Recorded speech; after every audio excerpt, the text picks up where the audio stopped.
Kopshti Zoologjik I Tiranës po I nënshtrohet një projekti transformues që do të konsistojë në rikonceptimin e Kopshtit për të përshtatur kërkesave të ndryshme të vizitorëve që e frekuentojnë dhe kafshëve që jetojnë aty, si dhe kushtet e punës për kujdestarët.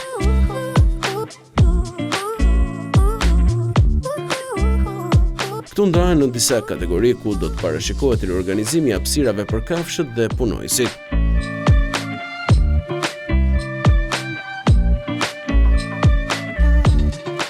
Vendosja e ndriçimit rrugor dhe rrjeti I linjave rezervë për internet telefonin, rrjetin e kanalizimeve të ujrave të bardha dhe të ndotura, trajtimin e hapësirave të gjelbërta dhe plotësimi me element të mobilimit urban, si dhe krijimi I hapësirave për pushim, argëtim dhe piknik.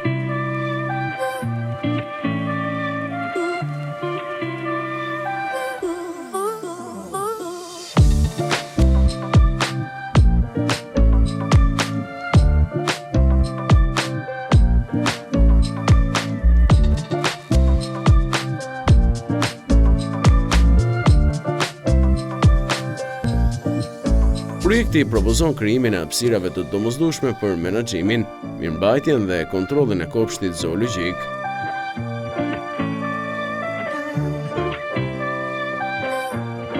Rëndësi të veçantë ka rrethimi I jashtëm I Kopshtit Zoologjik, kjo për çështje sigurie dhe kontrolli jo vetëm për kafshët, por dhe për banorët që jetojnë përreth.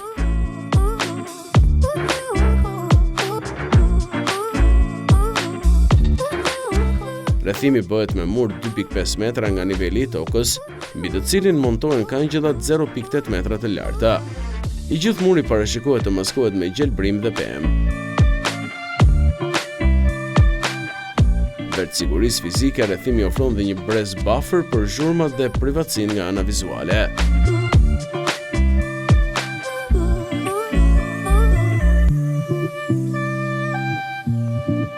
Vizita në Kopshtin Zoologjik parashikohet të jetë një aktivitet që zgjat përgjatë gjithë ditës, dhe kështu në propozim përfshihen zona pikniku përgjatë itinerareve të lëvizjes, hapësira të gjelbërta të lira nga strukturat dhe të veçuara për familjarë e fëmijë.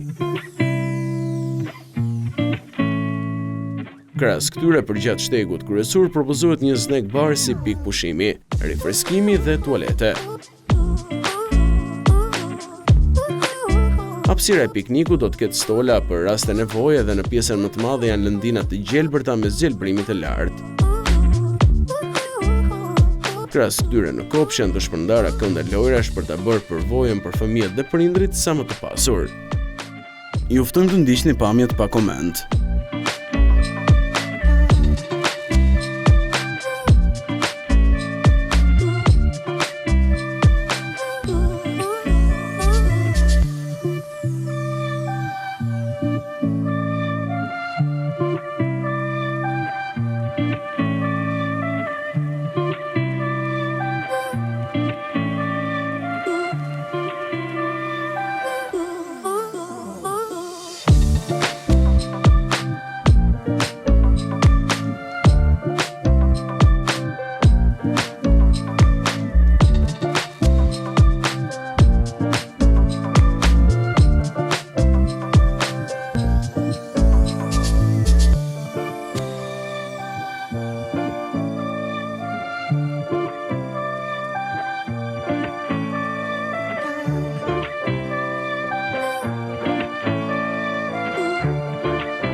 gogla.al